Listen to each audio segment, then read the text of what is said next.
Hello बच्चों, कैसे हैं आप लोग। तो बेटा आज हम डिस्कस करने वाले हैं पौधों में लैंगिक जनन का अगला पार्ट, निषेचन। नर तथा मादा युग्मक केंद्रकों के मिलने से जायगोट का निर्माण होता है।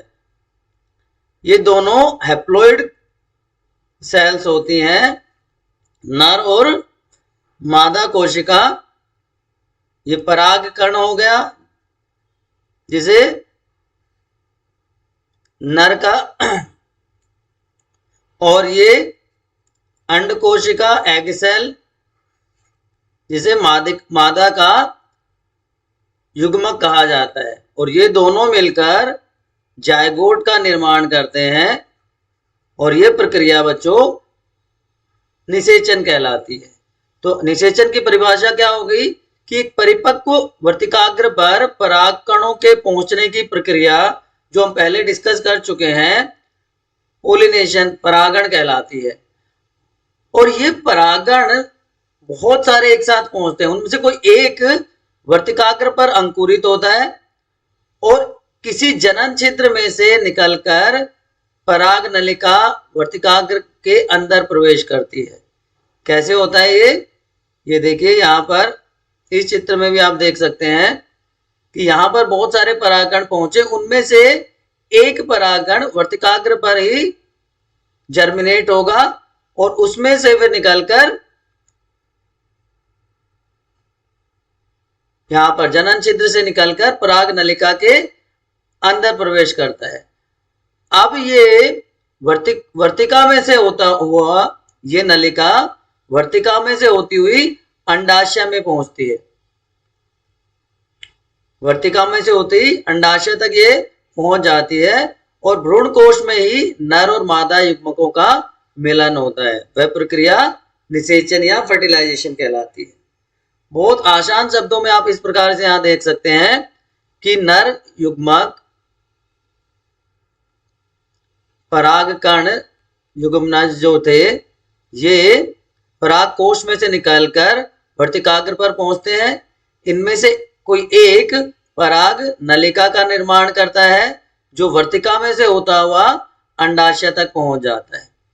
अब इस नर युग्मक में आगे हम डिस्कस करेंगे, दो केंद्रक हैं, यहां पर आपको दो केंद्रक दिखाई दे रहे होंगे, ठीक है। और ये इस प्रकार ये नलिका अंडाशय तक पहुंच जाती है। तो ये जो परिपक्व वर्तिकाग्र है उस पर उसी प्रजाति का परागकण पहुंचता है ना, हमने पहले देखा था। और इसके बाद ही ये निषेचन की प्रक्रिया संभव हो पाती है। ठीक है, यहां तक आपको समझ आया होगा कि परागकण किस प्रकार से निषेचन में मदद करते हैं। अब देखिए, अब हमने ये देखा कि जो परागकण का अंकुरण हो गया यहां पर और पराग नलिका का निर्माण, उसके बाद ये पराग नलिका अंडाशय में प्रवेश करेगी बच्चों। जर्मिनेशन ऑफ पोलन ग्रेन, यहाँ पर बहुत सारे परागकण पहुंचे, उनमें से कोई एक पराग नलिका का निर्माण करता है और ये कहां पर पहुंच जाती है, अंडाशय में पहुंच जाती है। ठीक है, बहुत सिंपल सी प्रक्रिया है।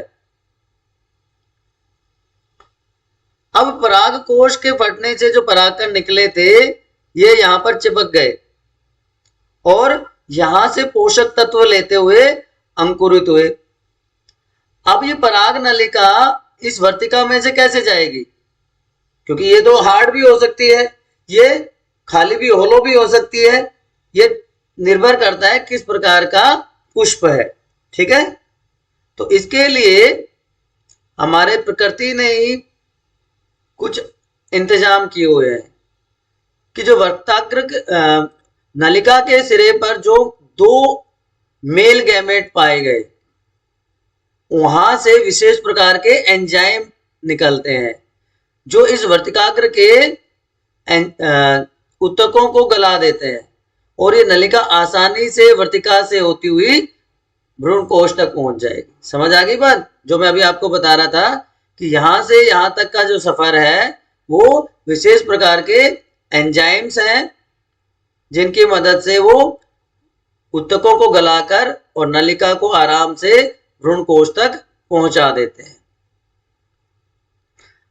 अब जब ये पराग नलिका अंडाशय में पहुंचती है, भ्रूणकोश में पहुंचती है, तो वहां पर आप देखेंगे इस प्रकार से 3 समूह होते हैं कोशिकाओं के।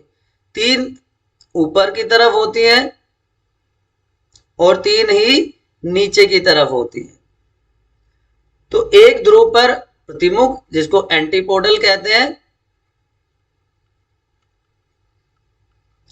और दूसरी तरफ अंड समुच्चय, एग एपरेटस पाया जाता है,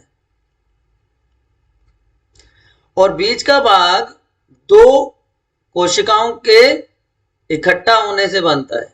तो ये सारी की सारी एंटीपोडल या प्रतिमुख कोशिकाएं हैप्लॉइड हैं, अंड समुच्चय भी हैप्लॉइड है, लेकिन जो बीच का हिस्सा है वो डिप्लॉइड होता है, और यहाँ पे जो केंद्रक हैं उनको पोलर न्यूक्लियाई भी कहा जाता है, या सेकेंडरी केंद्रक, सेकेंडरी न्यूक्लियस। तो ये स्थिति 7 सेल्ड कोशिकाएं तो 7 हैं, लेकिन केंद्रक 8 हैं। 7 सेल्ड 8 न्यूक्लियाई स्टेज ये कहलाती है बच्चों। समझ आई बात? तो अब पराग नलिका अंडाशय में प्रवेश कर चुकी है, जहां भ्रूण कोश में 8 केंद्रक हैं, परंतु 7 ही कोशिकाएं पाई जाती हैं। अब जैसे ही पराग नलिका का सिरा फटता है, तो दोनों जो मेल गैमेट हैं वो फ्री हो जाते हैं, स्वतंत्र हो जाते हैं। इनमें से एक, पहला जो है, मान लो इस प्रकार से यहां पर 2 केंद्रक हैं, पहला जो केंद्रक है वो किसके साथ मिलेगा? एग सेल, उस स्पोर के साथ।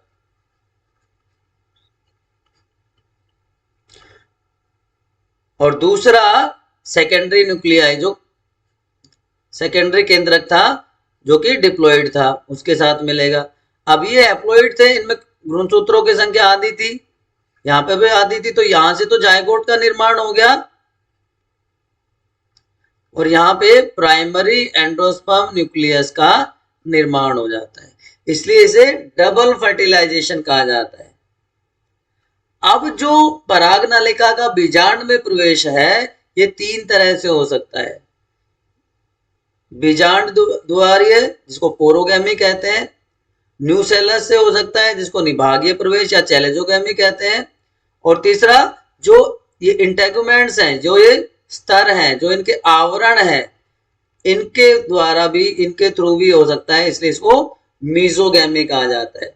पोरोगैमी, चैलेजोगैमी एंड मीजोगैमी। पोरोगैमी सबसे कॉमन टाइप है, सबसे अधिक पाया जाता है। अब देखिए, अब पराग नलिका बीजांड में प्रवेश करके न्यूसेलस को, बीजांड काय को भेदती हुई भ्रूणकोश में पहुंच गई, और पराग नलिका का जो अंतिम सिरा था, हमने अभी देखा था, नीचे की तरफ जो 3 कोशिकाएं थी वो एग एपरेटस बनाती है ना, अंड उपकरण बनाती है, और उसके बाद एग सेल को भेद कर यह भ्रूणकोप में प्रवेश कर जाता है। ये देखिए, एक एक करके आप इन चीजों को यहां पर देख सकते हैं कि पोलन ट्यूब भ्रूणकोश में, एम्ब्रियो सैक में प्रवेश कर गई, और वहां पर जो उसके 2 मेल गैमेट थे, 2 मेल न्यूक्लियाई थे, केंद्रक थे, वो स्वतंत्र हो जाते हैं। एक एग एपरेट के साथ मिल जाता है, जहां पर ऊस्फेयर है, एग सेल है, उसके साथ मिल गया, जहां से जायगोट का निर्माण हो गया, और दूसरा सेकेंडरी न्यूक्लियस, सेकेंडरी केंद्रक के साथ मिलकर 3N बना देता है, प्राइमरी एंडोस्पर्म न्यूक्लियस का निर्माण कर देता है, प्राइमरी एंडोस्पर्म न्यूक्लियस का निर्माण कर देता है। क्लियर है ये बात आपको? कई बार बच्चों ऐसा होता है कि जो पराग नलिका है, अपने आगे के सिरे पर ही 2 भागों में टूट जाती है, विभाजित हो जाती है। पहला सिरा अंड उपकरण को, और दूसरा सेकेंडरी न्यूक्लियस या द्वितीय केंद्र की ओर बढ़ता है। और फिर आगे चलकर ये दोनों भाग अपने अपने आगे के हिस्से में विघटित हो जाते हैं। अब क्योंकि ये प्रक्रिया 2 बार हुई, आवर्ती बीजों में ये निषेचन 2 बार हुआ। पहला कब हुआ? जब परागकण का केंद्रक एक अंड कोशिका से, एग सेल से संयोजन करता है और जायगोट का निर्माण होता है, युग्मक नज का निर्माण होता है। और दूसरा, जब वो सेकेंडरी केंद्रक, सेकेंडरी न्यूक्लियाई के साथ संयोजन करता है। इसलिए इस प्रक्रिया को द्विनिषेचन कहते हैं। जायगोट आगे विभाजन के बाद भ्रूण का निर्माण करेगा और ये एंडोस्पर्म का निर्माण कर देगा। प्राइमरी एंडोस्पर्म न्यूक्लियस को कहा जाता है। अब ये विकसित होते भ्रूण को पोषण प्रदान करेगा। विकसित होते भ्रूण को एंडोस्पर्म पोषण प्रदान करता है, याद रहेगा। तो इसीलिए इसे द्विनिषेचन भी कहा जाता है। तो द्विनिषेचन आवर्त बीजों का विशेष गुण है।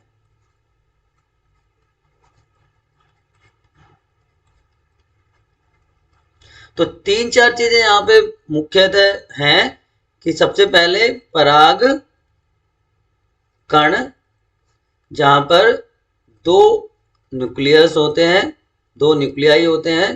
पहला अंड कोशिका के साथ मिलता है और जायगोट का निर्माण कर देता है। दूसरा केंद्रक, सेकेंडरी केंद्रक के साथ मिलता है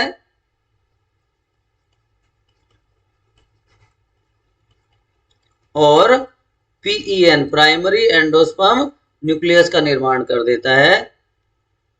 इसलिए इसे द्विनिषेचन कहा जाता है। उम्मीद करता हूं ये आपको अब समझ में आ गया होगा। और जो प्राइमरी एंडोस्पर्म न्यूक्लियस बना, ये विकसित होते भ्रूण को पोषण प्रदान करेगा। ठीक है। अभी भी आपको कोई डाउट है, आप पूछ सकते हैं।